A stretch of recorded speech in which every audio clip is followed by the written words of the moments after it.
Laba ngabanye babasebenzi abamqoka ezweni baqhinqe ngaphandle kwesibhedlela i-Eddington. Abagulayo bashiwe dengwane. Ziningi iguli ejikile ngaphandle kokuthola usizo. Inkinga ungasebenzi kwama-lift ayishagalolunye kwayishumi kulesibhedlela.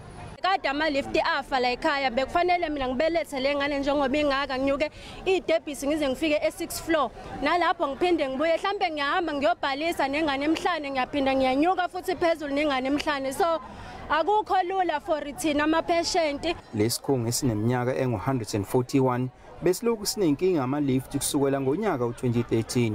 Kulokhu-ke abahlengikazi nodokotela bathi nabo bakhathele manje. Ngewezathu samngqongqoshe na uthi zonke lezi zakhiwo azidemolishwe ngoba phela kushuthi ama-lift awazi ukusebenza asik-accept lokho ezinehawu. It's an excuse that is nonsensical. I-management expect utheni abasebenzi bonke basebenzise same lift le lift lena eyokutheni ithathe ama-patient ka-COVID.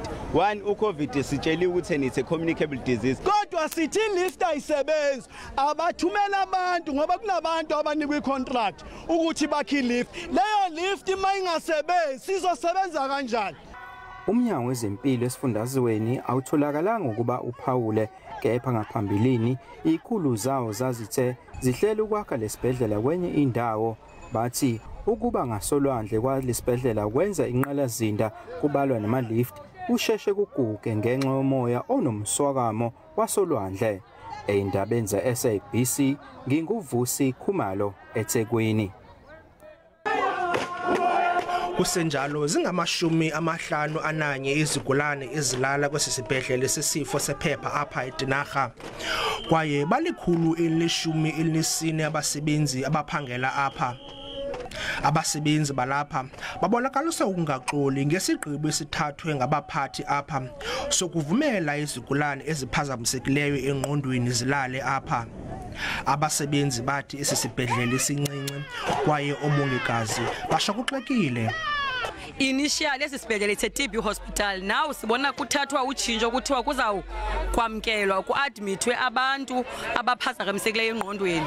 Asinangxaki ke singunehawu into bana masiservice abahlali okanye community yethu, but we are saying that i-consultation mayenzeke ngoba pha kwi-consultation sizokwazi uvelela into bana zithini measures ezenziwe ngumqashi.